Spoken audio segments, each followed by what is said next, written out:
ya voy.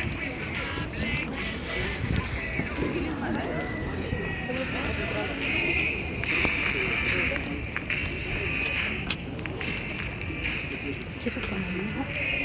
No, está bien.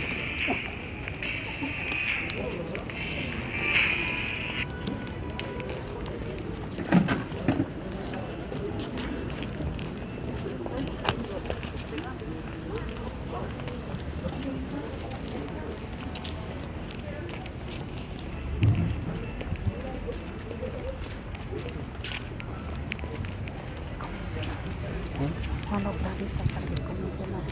No, tu jefa. Pero ni se alcanza a ver. Cámara más fea. Vale. Vente acá. Así. Ay, me pones hasta atrás como...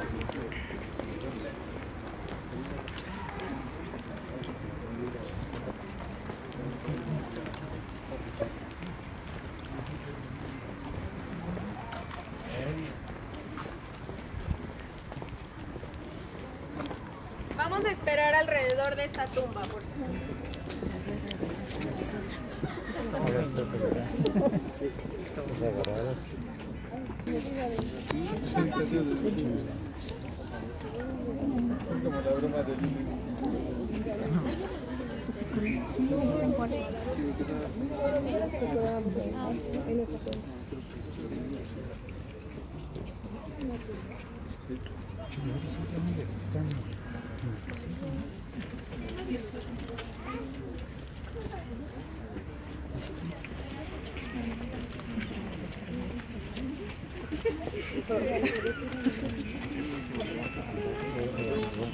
Ahorita no es acá.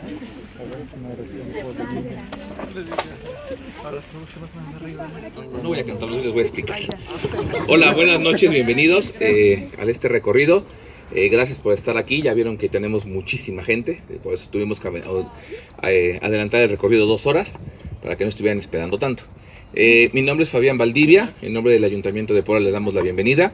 Yo trabajo en la Secretaría de Cultura Estatal y el Ayuntamiento me ha invitado a esta visita para ustedes. Lo que vamos a hacer en este recorrido al Panteón Municipal es acercarlos a algo que está casi ya en el olvido, que es el arte funerario, que es todas las manifestaciones de arte que podemos encontrar en un panteón histórico, como lo es este, y que con el paso del tiempo se han olvidado o básicamente ya no las hacemos por temas económicos, ya nada de tumbas gigantescas como las que van a ver ahorita.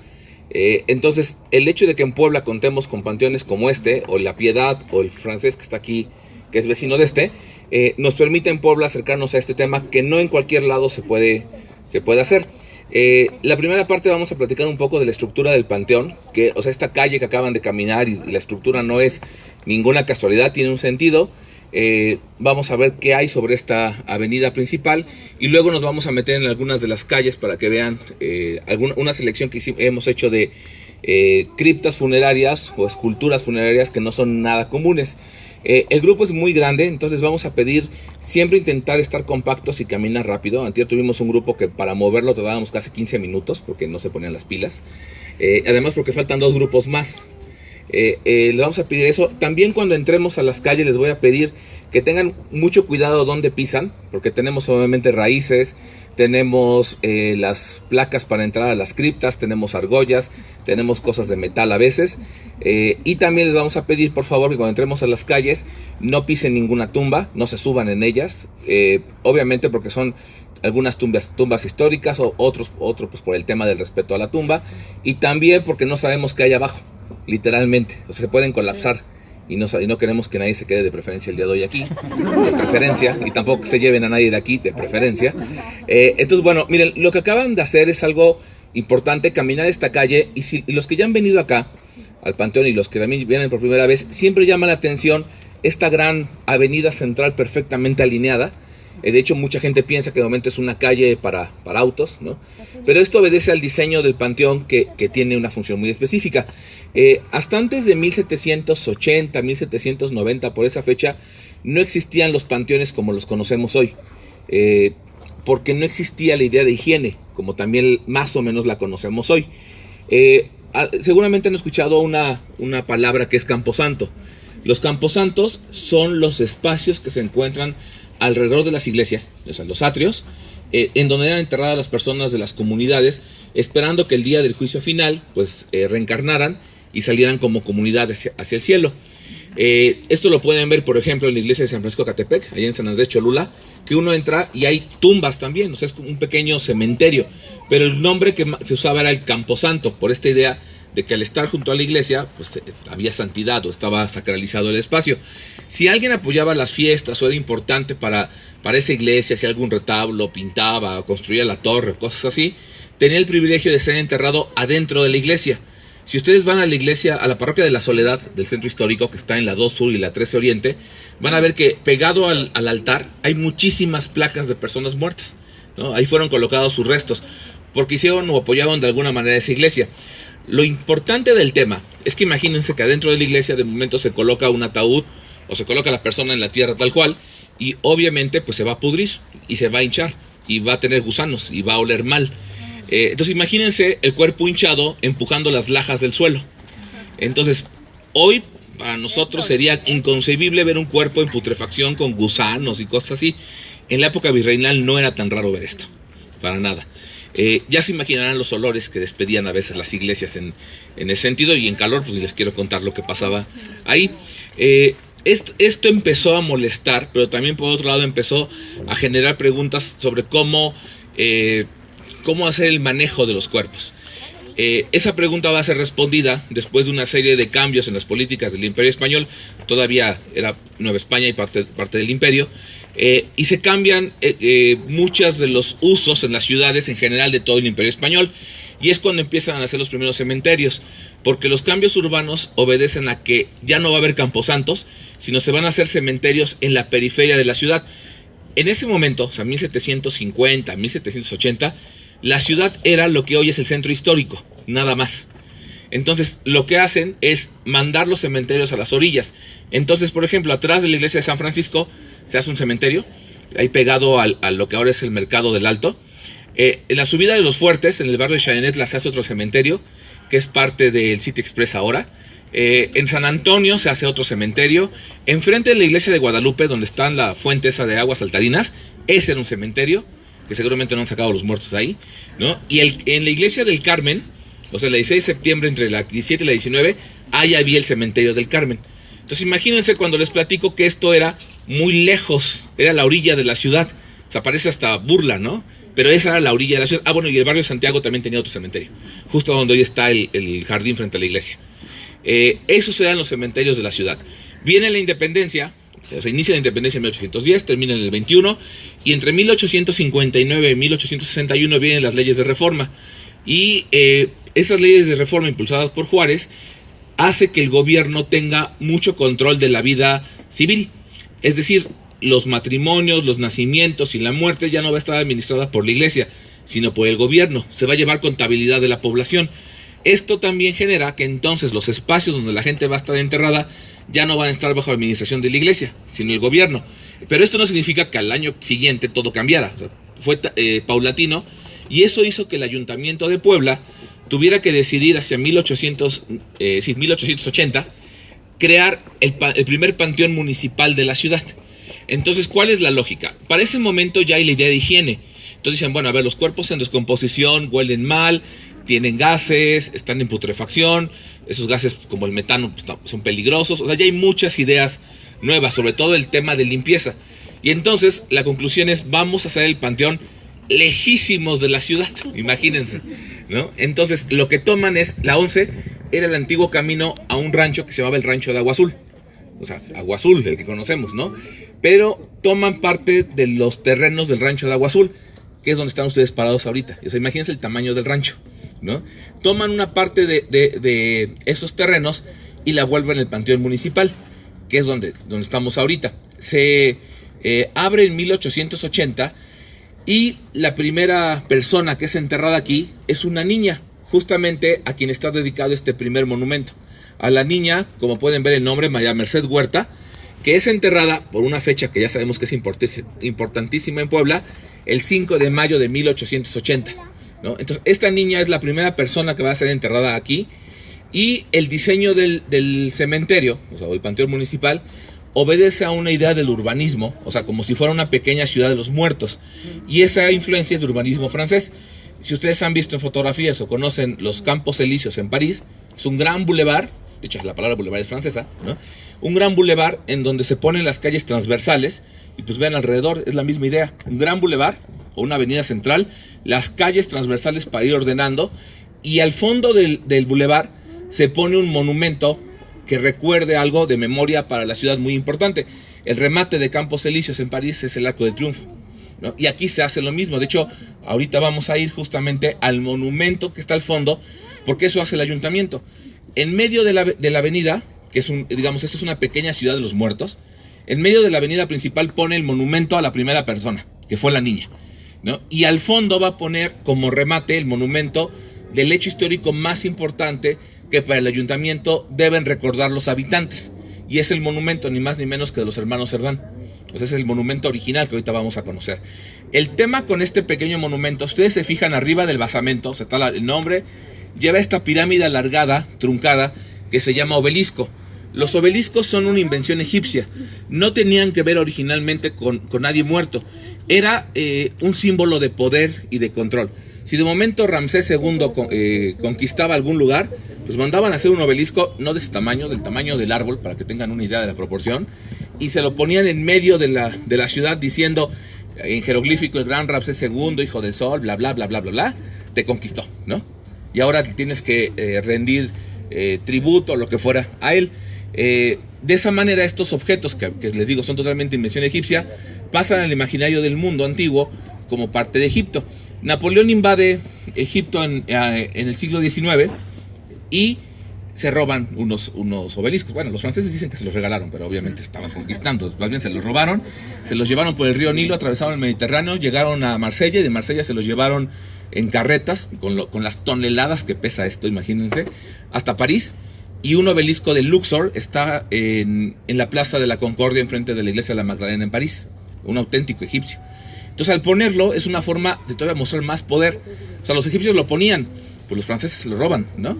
Se lo roban y dicen: ah, pues ya te conquisté y hasta me robo tu historia, ¿no? Y esto va a ser importante porque entonces el obelisco va a transformarse, en vez de una idea de control de poder, en un objeto de memoria, o sea, para recordar cosas. En este caso, Napoleón lo hace para recordar la conquista que hacen de Egipto, pero eso hace que migre al mundo del arte funerario.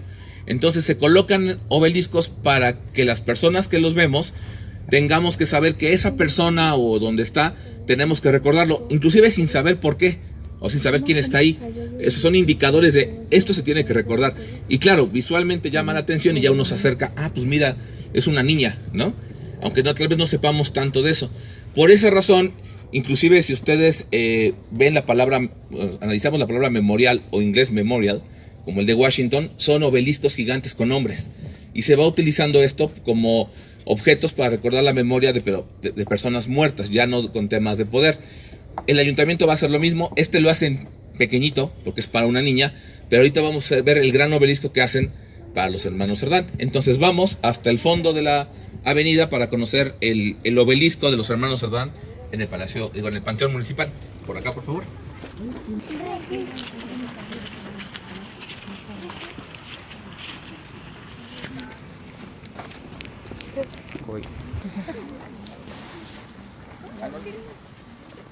No les dije, pero pueden tomar todas las fotos que quieran, por cierto. Esto ya lo están haciendo, ¿sí?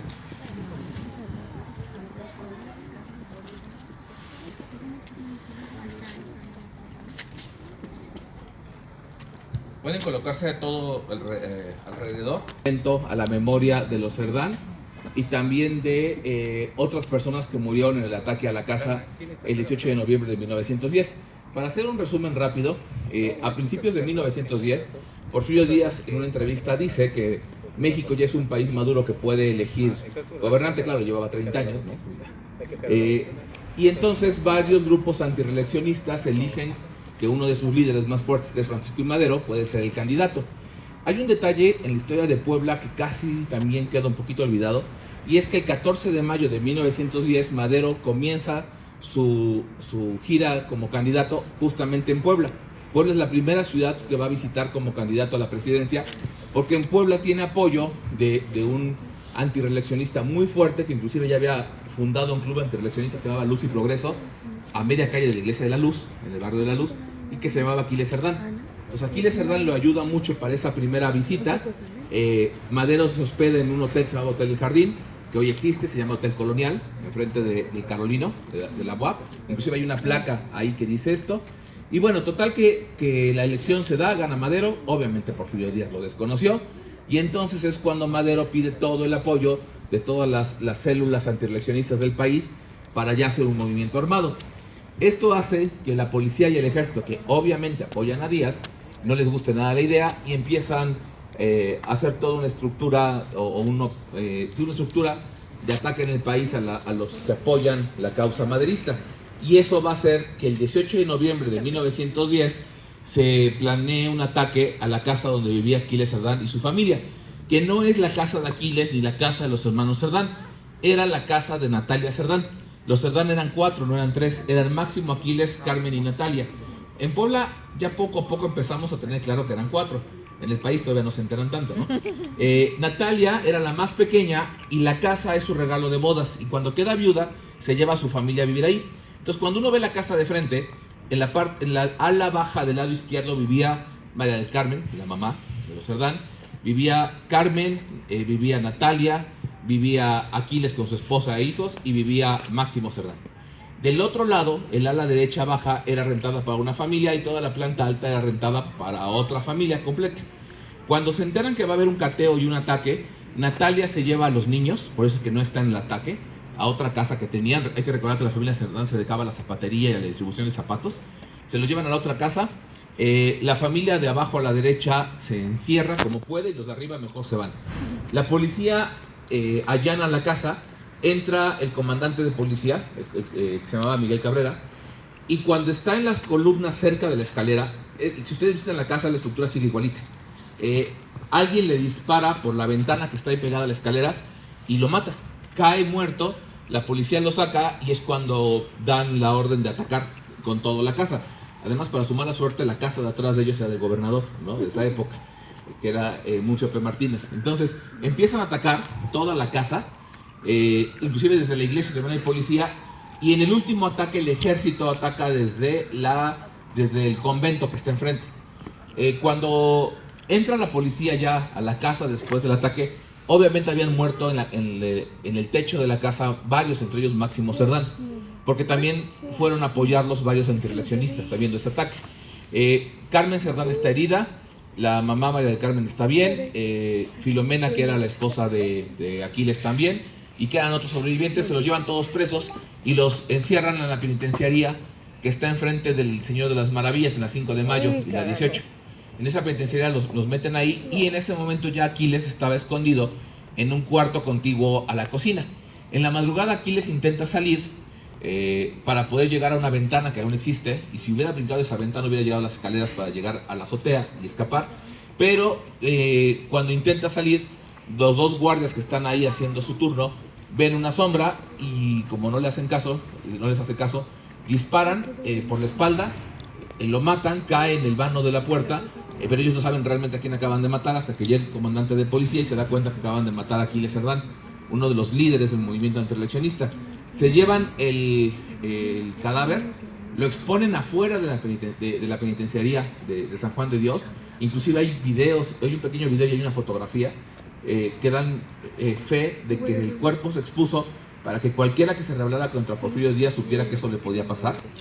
Y bueno, eso se entera Madero, y es cuando Madero convoca a toda la gente que le apoya en Ciudad de México para tomar el Zócalo y Palacio Nacional, y es cuando se considera que inicia la revolución a nivel nacional. Aunque hubo otros ataques, ninguno tuvo como consecuencia que Madero tuviera que cambiar los planes. El de Puebla sí, pues porque Puebla era la segunda ciudad más importante después de Ciudad de México. Entonces, si ya habían hecho eso acá, digamos, si Porfiriato ya había atacado, podían atacar masivamente otros lugares. Por eso es que inicia la revolución el 20 de noviembre. Sabemos que Madero triunfa, va a llegar a la presidencia, y cuando viene a Puebla, visita la casa de los Cerdán. Inclusive pone una corona de flores, hay todo un discurso, y entonces el propio Madero habla de Aquiles y Máximo y los demás que apoyaron como mártires de la democracia, es decir, que murieron defendiendo un ideal, y el ideal es el de la democracia y el de sufragio efectivo no reelección. Años después, la casa sigue funcionando inclusive como vecindad, deja de ser vecindad y se vuelve museo hasta 1960, cuando se cumplen 50 años del inicio de la revolución. Pero mucho antes, en 1917, el ayuntamiento manda hacer este monumento. Aquí la placa dice: el H Ayuntamiento de 1917 dedica este monumento a los héroes que sucumbieron defendiendo la causa del pueblo el 18 de noviembre de 1910, y de la otra cara está el nombre de Aquiles y de Máximo Cerdán. Cuando el monumento se inaugura, solo se inaugura el basamento hasta las estrellas. Después, tampoco tardó tanto, le pusieron el obelisco, y en el obelisco vemos que al frente hay una palma. Esa palma tiene un sentido simbólico importante. Los santos que murieron en los primeros años del cristianismo, en los primeros siglos del cristianismo, defendiendo la fe católica, son los que conocemos como mártires. Y la forma de representación de un mártir justamente es con una palma. Entonces, este símbolo cristiano de martirio lo utilizan en la ornamentación de este conjunto funerario, justamente para mostrar esta idea que se tenía de que los Cerdán pues murieron mártires, dieron su vida por la democracia. Incluso la propia calle, la 6 Oriente, o conocida como calle de los Dulces, durante un tiempo fue llamada la calle de los mártires. Entonces, ese mismo discurso político civil se va a tomar acá, porque la idea es que el monumento también sirva como un elemento cívico para recordar la memoria de los Cerdán. Vamos a girar para que lo vean por la parte de atrás, por favor, para ver qué otro símbolo tenemos.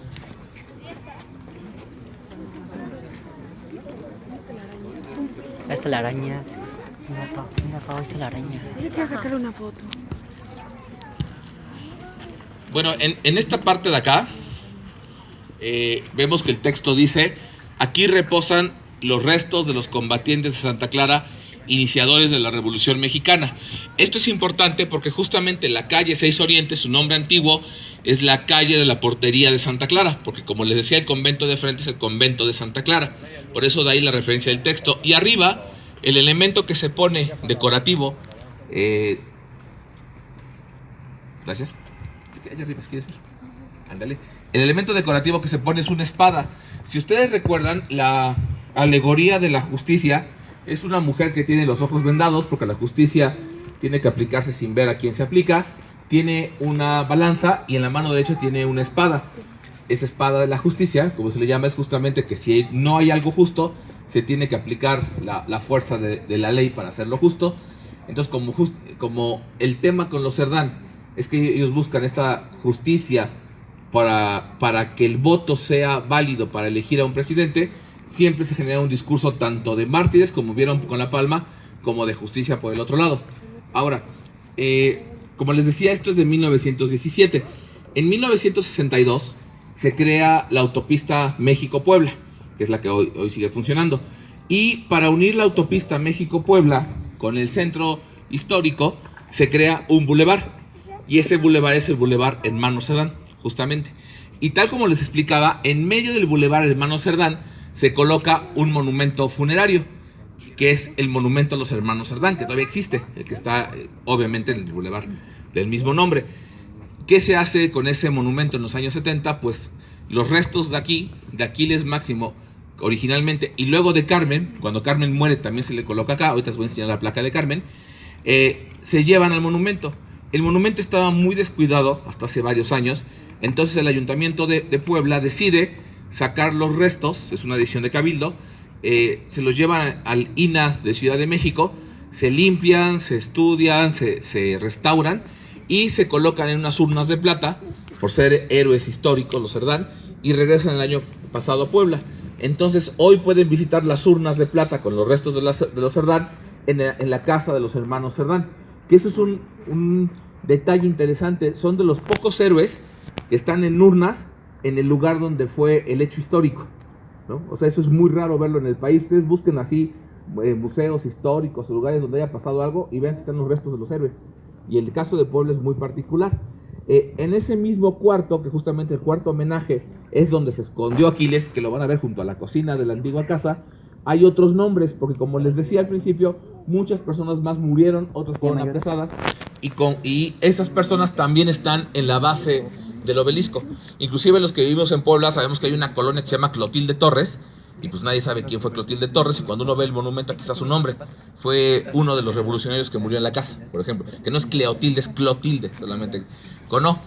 Entonces, como les decía al principio, justamente el ayuntamiento crea esto porque lo que quiere es que dentro de esta pequeña ciudad de los muertos, pues se le dé peso a los muertos más importantes en el pensamiento de esa época, pues que son los hermanos Cerdán por iniciar la revolución. Vamos ahora a hacerlo. Bueno, antes que se me olvide, la estructura del cementerio, hemos caminado por la avenida y como les decía, visualmente el remate es la zona más importante, pero la división del cementerio obedecía a clases sociales. Entonces vamos a hacer camino al revés porque estamos en la quinta sección, estamos en donde se entierran a los de quinta, literalmente. Está la primera sección, que son los de dinero, y va primera, segunda, tercera, cuarta y quinta. De ahí ya sabrán el dicho de que eres de quinta, ¿no? Era de quinta sección de cementerio. Cuando los franceses presionan al gobierno de la ciudad para que les den un terreno para que puedan enterrar a los franceses que murieron en las batallas y que están también sus restos por todos lados, les dan un área en la sección de quinta. Obviamente esto no les gusta a los franceses y por esa razón la puerta del Panteón francés la dirigen hacia el Camino de Agua Azul.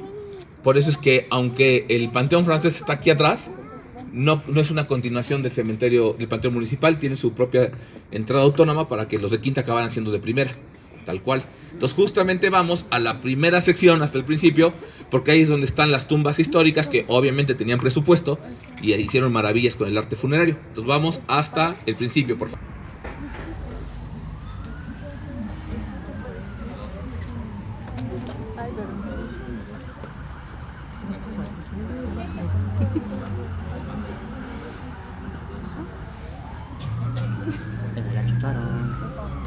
Bueno, listo. Si gustan pasar más hacia acá, por favor. En la calle de atrás también pueden acomodarse.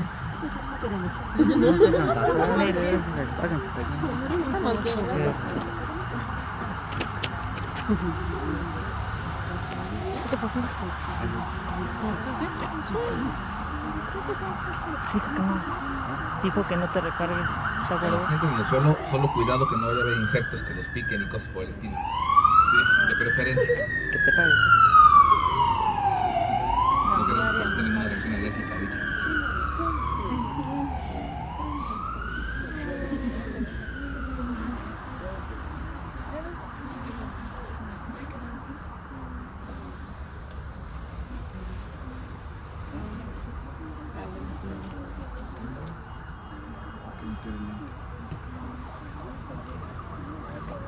Pues bueno, este es un modelo especial que les queremos mostrar justamente de la arquitectura funeraria. Cuando uno piensa en cementerios, pues obviamente pensamos en que se hace un agujero en la tierra, se mete el ataúd, se coloca encima una lápida, una placa, una tumba, más o menos similar a esto, ¿no? A ras de piso y demás. Pero existe un diseño arquitectónico especial que son las criptas funerarias. La cripta es como si se excavara una cisterna, ¿no? Es gigantesca, se tiene que poner un techo que va a ser el piso y encima se pone o una capilla o un conjunto funerario como este. De hecho ahorita les vamos a enseñar también capillas, como la que está ahí atrás, por ejemplo. Esa no es que la persona esté enterrada arriba, hay que bajar. De hecho esta, la gente cuando viene ilumina, es muy profunda, ni siquiera se ilumina el piso, hasta donde llega esta cripta. Entonces ya se imaginarán que esto está hueco, por eso les decía que hay que tener siempre cuidado. Además las criptas, cuando se colocan los restos, van dejando huecos conforme se va descomponiendo el cuerpo, y por esa razón cuando uno empieza a ver los cementerios históricos, las capillas o los conjuntos funerarios están chuecos porque van teniendo asentamientos. Esa es una de las dificultades de mantener estos espacios. Esta la hemos escogido por varias causas. El tema de la luz es bastante importante en el arte funerario. Hay que pensar algo muy importante. El arte funerario no es para los muertos, esos ya están muertos, no se van a enterar si es de piedra, mármol, si está bonito o feo. Es más bien un discurso para los vivos. Y más de una vez seguramente cuando van ustedes a un panteón, ven una tumba ahí medio fea, olvidada, y lo primero que pensamos es, uy, no lo quieren, o ya lo olvidaron, o lo que sea. En cambio ven una gigantesca, decorada, ay, mira, lo quieren mucho, como esa, ¿no? Así toda con flores y bonita. Entonces, inmediatamente en nuestra mente se activa eso de si lo quiere o no lo quiere, ¿no? Entonces, imagínense cuando vemos de momento capillas gigantescas, es como, wow, le invirtieron, ¿no? Por esa razón, todos los elementos que se colocan en una tumba, en una cripta, en un conjunto funerario, tienen sentidos simbólicos, que son los que les decía al principio que tristemente se van perdiendo un poco de manera general. La luz, como les decía, es muy importante. Porque los que han visto Coco, el libro de la vida, ¿no? Siempre va el tema de la luz, que la luz es el recuerdo. Cuando la llama se apaga el recuerdo. Y no es casualidad que justamente, por ejemplo, en el Arco del Triunfo de París, que es un monumento a la memoria de muchos muertos, hay una lámpara de aceite, que más de un mexicano la ha pagado, por cierto, ¿no? Pero es la idea de que la llama de la memoria está presente. Inclusive en las tradicionales ofrendas de nosotros ponemos la luz hasta como camino y como recuerdo. Esto es lo que hicieron aquí. En vez de poner una lámpara de aceite, mejor esculpieron las llamitas, ¿no? Para decir como que las llamas están prendidas, pero también, si ustedes, bueno, esa ya se dañó, si ustedes se dan cuenta, estas lámparas son muy particulares, son lámparas de aceite. Si alguien ha usado un quinqué, una lámpara de aceite, una lámpara de petróleo, saben que la llama no es muy grande, es más, se puede regular, pero es una llama ligera, tenue, y uno la puede dejar inclusive por días y se va acabando poquito a poquito. La alegoría de la lámpara de aceite con la llama es justamente una alegoría de que la vida se va gastando poco a poco, que no te la tienes que gastar de un jalón y que tienes que ir reflexionando que esa vida va poco a poco y tienes que como que pensar en tus obras. Mucho del arte funerario tiene un sentido de reflexionar de la vida pensando en que alguien ya murió, ¿no? Por eso les decía que es lo interesante, es que esto no es ni siquiera para los muertos. En esta tumba hicieron esto de las lámparas con todos estos sentidos, porque hay una en cada esquina, aunque ya se dañó una, pero por lo que la escogimos es por la escultura que está justamente en el centro, que es espectacular. Esta escultura es de mármol, se dan cuenta que corresponde a otro material, es otro diseño, es otra calidad, y esto es porque empresas francesas e italianas tenían representantes aquí en América Latina, que vendían arte funerario, y aunque no lo crean, estas cosas se compraban por catálogo. Así como compra en Tupperware o en Avon, así, pero escultura funeraria y muchas cosas más. Las antiguas fábricas de Francia, donde ahora está el Vips y el Starbucks de la 2 Norte y la 2, es un edificio prefabricado que se trajo en barco como si fuera un Lego 3D gigante y aquí se armó, tal cual. Y hay catálogos de ese tipo de cosas y también hay catálogos de arte funerario. Por esa razón, no es raro que en el Panteón Municipal de Puebla, en el San Fernando de Ciudad de México, el de La Habana, el Central de Santiago, el de Lima, el de Quito, hay esculturas similares, porque están viajando por toda América vendiendo escultura. Esta es italiana, está firmada, que no es tan fácil encontrar firmas, U. Luisi, es Hugo Luisi y compañía. La escultura es muy particular, los de ese lado no lo van a ver tanto, ahorita que se muevan lo verán, pero los de acá sí. Atrás de esta hay otra escultura de otro ángel. La diferencia es que el ángel de atrás tiene las alas cubriendo su cuerpo y está orando. O sea, es un ángel pasivo, es un ángel custodio que literalmente está cuidando. ¿De dónde se toma esta idea de los ángeles que cuidan tumbas?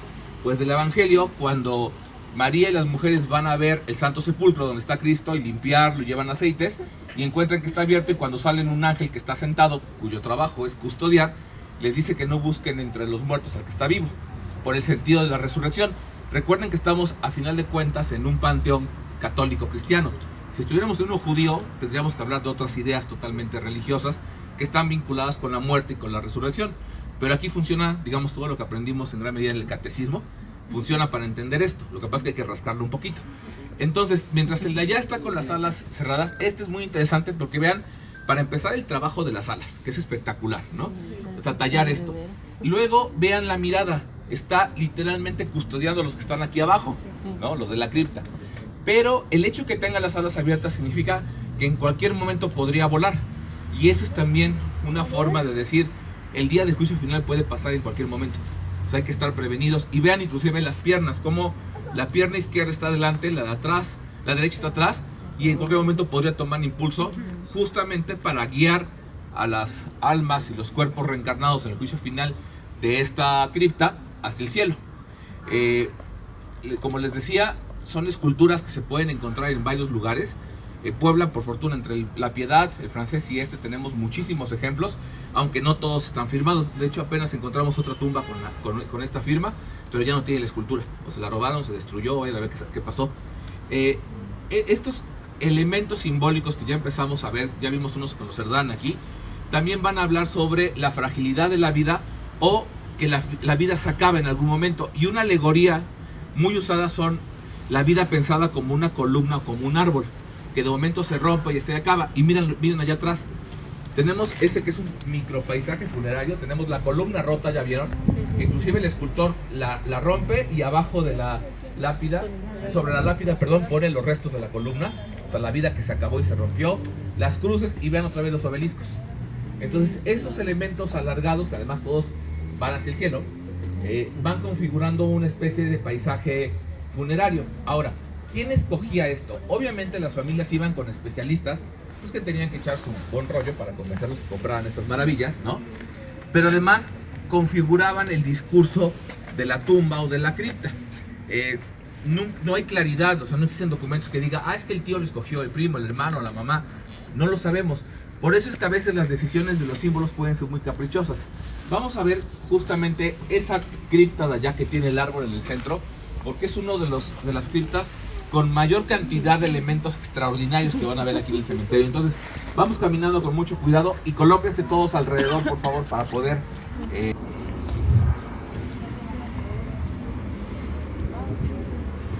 Bueno, esta cripta funeraria, la entrada está ahí pegada a la pared. De hecho, abajo están las placas de piedra con las anillas para levantarla. Y es un monumento funerario bastante particular. Si ustedes lo ven, no se parece a nada a lo que hemos visto. Aunque hemos visto rápido cosas, no se parece absolutamente a nada. Y quien decidió este conjunto arquitectónico sí sabía de arte funerario y de temas de moral cristiana y demás por los elementos que escogió. Vamos a empezar a verlo desde abajo. El ataúd es el cajón donde metemos a la persona que ha muerto, pero este no es un ataúd, aunque pareciera. Esto es un sarcófago. ¿Qué es un sarcófago? La palabra sarcófago o sarcófagus significa el que traga o el que come cadáveres. Eso significa. Los sarcófagos serán cajas de mármol, ¿no? o de otros materiales tallados de manera increíble. En el Vaticano hay una colección de sarcófagos romanos espectacular. Imagínense una piedrota tallada para meter el cuerpo ahí adentro en una sola pieza, con escenas mitológicas, escenas de la muerte, escenas de la vida de la persona de ahí. Pero la importancia del sarcófago es que demostraba una categoría distinta de la persona ahí. Normalmente en el sarcófago se metía el César o se metían los gobernantes de regiones, no se metía cualquier persona en un sarcófago. Por esa razón, también algunos sarcófagos van a tener estructuras particulares, es decir, levantan o que lo sostienen. Si ustedes aquí se fijan, tenemos patas de león. El león y el águila, sabemos, inclusive desde la escuela, cuando nos enseñan esto de los animales, nos dicen que el león es el rey de la selva. Bueno, los leones no viven en la selva, viven en las sabanas, ¿no? Pero el asunto es que es el rey de los animales terrestres. Y el águila es la reina de los animales del aire, ¿no? Entonces, lo que resulta interesante es que justamente estos dos animales siempre van a estar vinculados con la realeza, ¿no? O sea, con reyes, con príncipes y demás, pero también con Cristo. Porque con base en los evangelios, y algunas veces con el Antiguo Testamento, cuando hablan de la llegada de Cristo, hablan de que Cristo es una especie de león. O sea, es un león, el león de Judá, que con su rugido fuerte va a despertar a los muertos para que puedan resucitar. Eso se refiere a la muerte en la cruz. Pero también lo ven como un águila, por la capacidad que tiene para volar en la resurrección hacia el cielo. Por eso no es casual que durante el medievo se escogiera al grifo, que es este animal mitológico, mitad águila y mitad león, para representar a Cristo. Porque además, como el león es terrenal y el águila es aérea, también representaba la doble naturaleza de Cristo. Cristo es hombre y Cristo es Dios. Entonces, los símbolos funcionan perfectamente así como les acabo de platicar, y por eso escogen, para este tema como de jerarquía, poner el sarcófago encima de unas patas de león. Luego ponen un basamento, y encima del basamento ponen este árbol, que tiene la misma función que la columna rota. Es un árbol que se partió y acabó la vida. Es la forma de representar que acabó la vida de una persona. Enfrente tiene una paloma que perdió la cabeza, obviamente en el sentido de Espíritu Santo como guía. Pero lo más interesante, los de aquí no lo vamos a ver tanto, es que entre las raíces hay una muy particular que gira para allá, y los de allá sí lo van a ver, y es una serpiente que está entre las raíces del árbol. Si uno escucha árbol, serpiente y se acuerda de sus intensas clases de catecismo, nos suena al Génesis, ¿no? Pues sí, esta serpiente está vinculada con la serpiente que tentó a Adán y Eva para comer el fruto del árbol prohibido. A finales del siglo XVIII, un franciscano que vivía en el el convento de Guadalupe, cerca de Zacatecas, que se llamaba Fray Joaquín Bolaños, escribió una novela de carácter moral, o sea, para enseñar a la gente cuestiones religiosas, llamada, y el título a mí me fascina, y además es una ironía y es una contradicción. El título se llama La portentosa vida de la muerte. La muerte no puede tener vida, ¿no? Y además se refería a la biografía, por si fuera poco. Cuando vayan a Zacatecas, vayan a este lugar que es espectacular, es una de las mejores colecciones de arte virreinal, y van a ver en la escalera la pintura de San Cristóbal más bonita que tenemos en México. Y bueno, Fray Joaquín Bolaño, existe el manuscrito, se publicó el libro con unos grabados espectaculares, y lo que dice Fray Joaquín Bolaños es algo que también lo dice la Biblia. A ver, Adán y Eva, cuando fueron creados inmortales, ¿no? Hasta que Eva cayó por la seducción de la serpiente que le dijo que comiera, y pues Eva dijo que sí, y como era muy compartida fue y le comió a Adán, ¿no? Y pues los dos se volvieron mortales. Entonces, bajo esa lógica, que parece muy simple, Fray Joaquín Bolaños dice algo que muchos decían, y es claro, los padres de la muerte son Adán y Eva. Y el grabado que acompaña esta parte de los padres y patria de la muerte, así se llama el capítulo, tiene Adán y Eva pecando, la serpiente, el fruto, y en una esquina del grabado una cuna con sus cobijitas y un esqueletito ahí como si fuera bebé, porque acaba de nacer la muerte, ¿no? Y él dice, ¿y la muerte tendrá abuela? Y la respuesta es sí, sí tiene abuela. Y la abuela es el deseo exacerbado que llevaron a Adán y a Eva a pecar, y eso se dice concupiscencia. Y el grabado de concupiscencia es padrísimo porque es una anciana que está tomando del brazo a la calaverita bebé y está haciendo lo que hace cualquier abuela, le está enseñando a caminar a la muerte, ¿no? O sea, y eso es una alegoría interesante porque lo que dice es que el exceso y el vicio y todo esto te llevan al camino de la muerte, además. Entonces, por eso es una novela de carácter moral. Se considera que es la primera novela escrita en la Nueva España, tal cual, así, con todo sentido alegórico y toda la estructura que llamamos novela.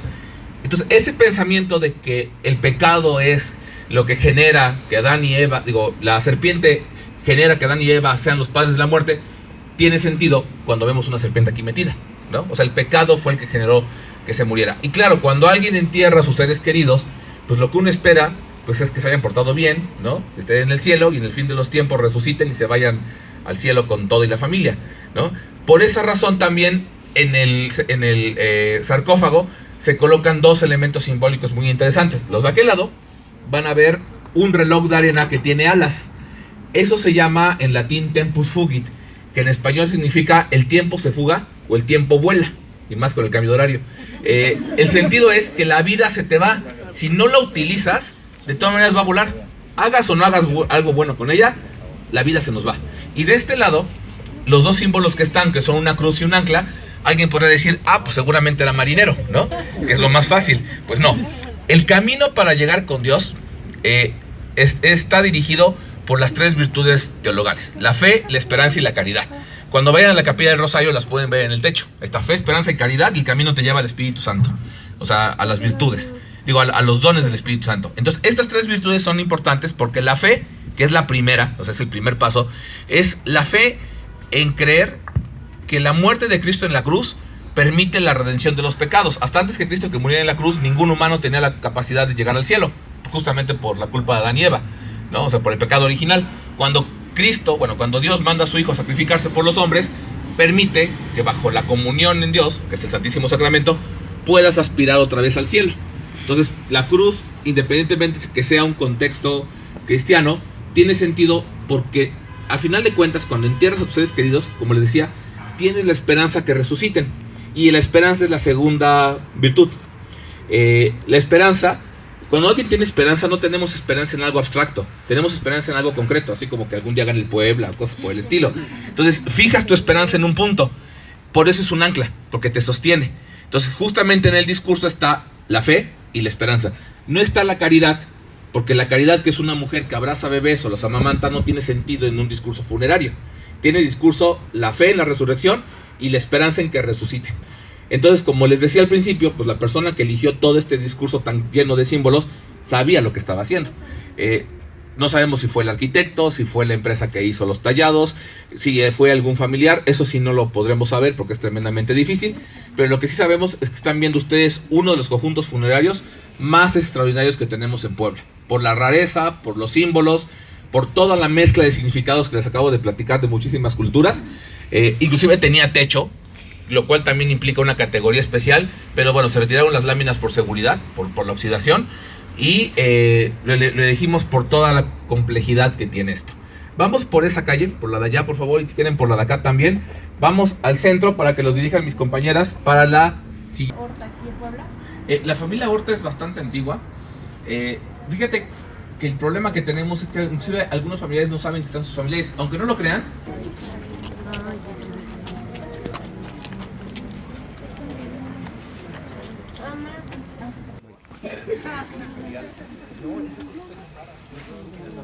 La cripta está súper profunda, está completa la cripta, no la han cambiado. Y esto es como los años 70, que tiene cruces normales, como cruces en reflejo, o sea, es una locura este diseño. Yo nunca he visto nada igual. Eso digo que es el cultura imperial, como te cuento se Bueno, este conjunto funerario también es una cripta, de hecho aquí abajo está la entrada. Y es una escultura muy particular. Un grupo, antier, que estaban así platicando, y me dice, ay, mira, un ángel panzón. Así, pues sí, es un ángel panzón, obviamente. El tema es que como estamos en un cementerio, ya vimos ángeles, uno ve un ser al lado y dice, claro, un ángel, ¿no? Pero si empezamos a darnos cuenta, en la mano derecha estaba abrazando una cruz, se rompió. Bueno, aparentemente entonces todo tiene sentido. Pero atrás de él hay un árbol también roto, como el que acabamos de ver de idea de que la vida se termina. Pero es un árbol muy corto. Cuando vemos las fechas de la persona que está acá enterrada, no sabemos el nombre, porque enfrente nada más hay unas letras, que es un monograma, la primera letra de su nombre y apellido, y no sabemos quién es. Tenía 28 años la persona, realmente era joven. Entonces tenemos el árbol, pero vean lo que tiene este ángel panzón en el brazo izquierdo, y es una antorcha. Y una antorcha además que vean que la talla de piedra es maravillosa, está bajando la antorcha, o sea, el fuego como lo pone es un movimiento. Si alguien toma una antorcha y hace lo que está haciendo este ser y la pone de cabeza, se va a apagar, ¿no? Como la idea de que si la luz apaga, se apaga la vida. Entonces, eso no es común para un ángel, ¿no? O sea, que está haciendo esto. Y efectivamente, no es un ángel. Están viendo al dios griego de la muerte, que es Tánatos. Antier un niño dijo, ¡ay, el de Marvel! No, ese es Tánatos, ¿no? Este es Tánatos. Tánatos es hijo de Nix. Nix es la diosa de la noche, pero la noche oscura, muy profunda, de la boca del lobo, como decimos. O sea, esa oscuridad muy, muy densa. Esa tuvo dos hijos, Tánatos y su gemelo que se llama Hipnos, en griego. En latín, Tánatos se llama Mors, ¿no? Y Hipnos se llama Somnus, ¿no? Es decir, la muerte y el sueño, tal cual. Porque para los griegos, dormir y morir eran muy parecidos. Entonces lo que decían los griegos es que debajo del mundo de los párpados, que es todo un tema interesantísimo en la cultura occidental, lo que pasa cuando cierras los ojos, tu alma, que se dice psique en griego, era transportada a otro mundo por algunos de esos dos hermanos gemelos. Si Hipnos tomaba tu alma, te llevaba a un mundo paralelo a este, que es el mundo de los sueños. Por eso los sueños son tan parecidos al mundo real. Entonces ellos decían, claro, es que Hipnos te lleva, te deja ahí, sueñas y te regresa. Eso hace Hipnos. Pero si Tánatos toma tu psique, pues te va a llevar al mundo de los muertos y ya no despiertes, ¿no? Y por esa razón, tanto Hipnos como Tánatos tienen alas, porque son seres que tienen que cargar y llevar el alma de un mundo a otro. En general, en mitología, los seres que cargan almas y que transportan almas entre mundos se llaman seres psicopompos, o sea, que eso significa cargadores de alma, por psique. Entonces los psicopompos son todos esos seres que se llevan el alma de un lugar a otro. Es más, una función de los ángeles cristianos es un ser psicopompos. Los ángeles se llevan también el alma al cielo, como lo acaban de ver en la otra tumba. No es ninguna casualidad que haya muchísima similitud entre religiones y entre mitologías, y muchos préstamos. Por ejemplo, cuando vayan a la catedral, ahorita hay una ofrenda dedicada a Juan de Palafox en el altar del perdón. Vean del lado izquierdo hay una pintura, ese es un altar de ánimas. Entonces a un lado hay una pintura de San Miguel, y San Miguel lleva una balanza, porque de acuerdo a algunos textos, el trabajo de San Miguel era pesar las obras buenas y malas de las personas para decidir si va al cielo o al infierno. Pero eso no es una invención del cristianismo, es una invención del mundo egipcio. Anubis es el pesador de almas. Entonces ese es un préstamo al mundo cristiano, tal como va a ser también préstamos ese tipo de cosas. Claro, aquí es extraordinario porque, como les decía, estamos en un panteón cristiano y vean cómo se toma mitología griega para hacer arte funerario. Es una posición personal, una opinión. Yo creo que por eso es tan complejo el arte funerario, porque a finales del siglo XIX y principios del siglo XX, que es la época que se hace todo lo que estamos viendo acá en la parte histórica, los diseñadores, arquitectos y escultores y artistas están tomando tradiciones artísticas de todo mundo, Pues están mezclando todo, o sea, ya no hay un estilo puro. Y por eso podemos encontrar esta maravilla. Aquí hay otro Tánatos en Puebla, está en el Panteón francés. Es un Tánatos pequeño, de este tamaño, en mármol, adentro de una capilla neogótica chiquita, y está además sonriendo, con la antorcha totalmente de cabeza recargada sobre ella. Cuando vean algunas capillas funerarias van a ver que inclusive en la puerta o en la entrada tiene talladas antorchas de cabeza. Yo les platicaba el tema de la luz. Entonces ustedes, si las ven, dicen, ¿y por qué hay antorchas de cabeza si la antorcha tiene que estar para arriba por el recuerdo? Son antorchas de Tánatos, justamente para recordar el tema de la muerte. Y bueno, estamos en la primera sección del cementerio, como les decía, y vamos a terminar en el lote 1 de la sección 1, que es esa capilla gigantesca que está al fondo. Entonces vamos para allá, a ver la capilla más grande de todo el cementerio.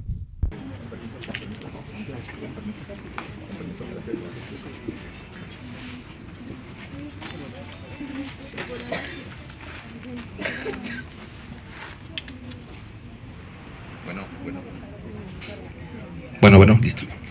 Pues bueno, para terminar, vamos a terminar en el primer lote.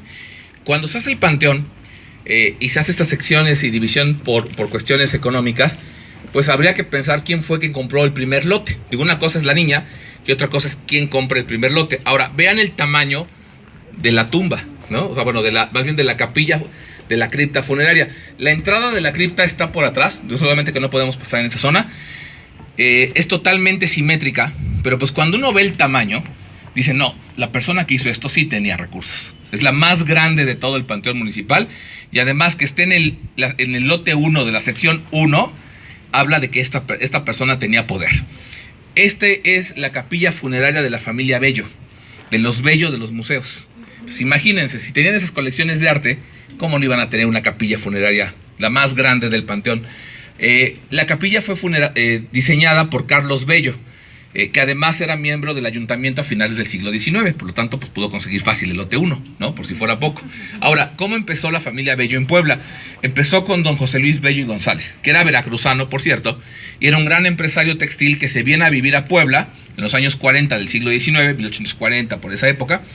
Le va muy bien en los negocios, se vuelve millonario y era coleccionista de arte, pinturas, muebles, esculturas de marfil, cosas por el estilo. Él tiene 4 hijos, Carlos, Rodolfo, Francisco y Mariano.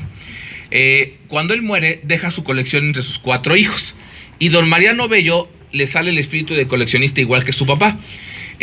Don Mariano muere sin hijos y él vivía en la casa de la 3 Poniente y la 3 Sur, ¿no? Entonces, en esa casa, cuando él muere, deja su colección al gobierno del estado de Puebla con tal de que se haga un museo. Entonces, cuando muere su esposa, que es a quien le deja mientras la colección, todas las obras de arte, que son más de 3.100 piezas, pasan a manos del gobierno, que es el Museo Bello y González, y se le pone el nombre no de don Mariano, sino del papá.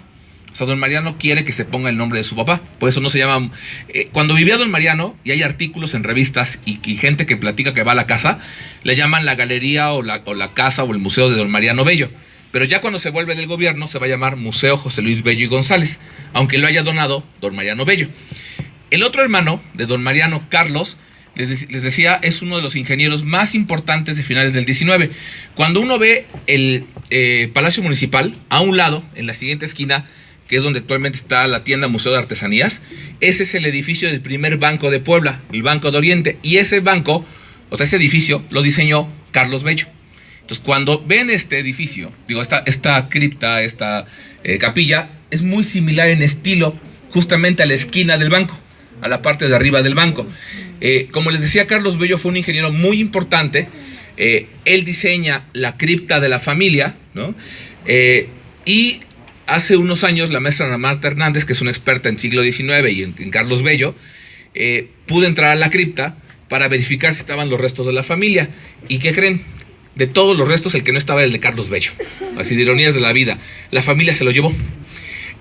Cuando empezamos a hacer esto de los recorridos y con el director del Panteón a ver qué podíamos hacer por rescatar el patrimonio funerario, pues la primera que teníamos que rescatar era esta. Primero por la familia, ¿no? Porque además de la colección de don Mariano, hay otro Museo Bello. Porque otro hermano de don Mariano, el hijo, o sea, sobrino de don Mariano, José Luis Bello y Cetina, también hizo una gran colección de arte, inclusive siguiendo la de su tío, la de Mariano, y ¿qué creen? También murió sin hijos. Entonces, cuando él va a morir, en su testamento deja una fundación, deja casas para que tengan rentas, y deja su casa y su colección, que es el Museo José Luis Bello y Cetina, ahí en la 5 de mayo, y es un museo que es gratuito, porque don José Luis dejó casas para tener rentas para mantener el museo, por eso es gratuito. O sea, pensó en todo don José Luis Bello y Cetina, que también está enterrado acá. Bueno, estaba. El asunto es que cuando queríamos recuperar esto, la primera pregunta que tiene que ver con lo que preguntaban en la otra es, ¿y tiene dueño? De acuerdo a la maestra Ana Marta, que les digo es experto también en los Bello, decía, pues hay una descendiente por ahí muy lejana que vive en Ciudad de México, pero es poco probable que encontremos descendientes. Los Bello murieron sin hijos, ¿no? Entonces no hay descendientes. Entonces dijimos, no, pues tenemos que rescatar la cripta y la capilla de los Bello. Y ya cuando estaba a punto el ayuntamiento de hacer toda la documentación para rescatarla, expropiarla, etcétera, etcétera, que aparece una descendiente, ¿no? Y el problema no es que haya aparecido, sino que demostró la propiedad legal y se llevó los restos de la familia Bello. Aquí estaba don José Luis, su esposa, don Mariano, su esposa, don Rodolfo, todos los demás, y se llevó todos los restos. La cripta estaba completa con todas las placas de la familia. Algunas se lastimaron cuando se sacaron para llevarse los restos, pero como ella es la propietaria legal, o sea, no hay forma de hacer nada. Se los llevó y ella es quien está restaurando la capilla, por eso pueden ver los cristales manchados de pintura y demás, porque también tuvo daños en el sismo de hace 2 años, y ya se está arreglando al menos. Ya no tenemos los restos de la familia Bello, pero al menos ya se está arreglando la cripta, la cripta funeraria del lote 1 de la sección 1. Y justo queremos terminar acá, pues porque mucha gente entra y la ve y piensa que es la capilla del propio panteón por el tamaño. Y no, es de una de las familias más poderosas, de mayor dinero, pero también de la que ha dejado, ninguna familia ha dejado tantas obras de arte para museos públicos en la historia de Puebla, solamente los Bello. Y por eso queremos terminar aquí. Esperemos que les haya gustado esta visita. Muchas gracias por la espera. Al menos por eso nos pasamos luego, para que, bueno, ni tan luego, ¿no? Pero ahorita tenemos 2 grupos más allá afuera. Esperemos que sigan disfrutando las actividades que ha hecho el Ayuntamiento de Puebla, el Gobierno del Estado. Vayan al corredor de ofrendas, que todavía va a estar hasta el domingo. Vayan a ver la ofrenda que pusimos de la China Poblana en la 5 Oriente número 3, junto a la catedral. Vayan a ver todas las 20 ofrendas del corredor. También la ofrenda de Juan de Palafox en la catedral, que tiene diseño de Huaquechula. Y coman hojaldras, chocolate y sean felices en la fiesta de muertos. Muchas gracias. Van a salir por esta calle.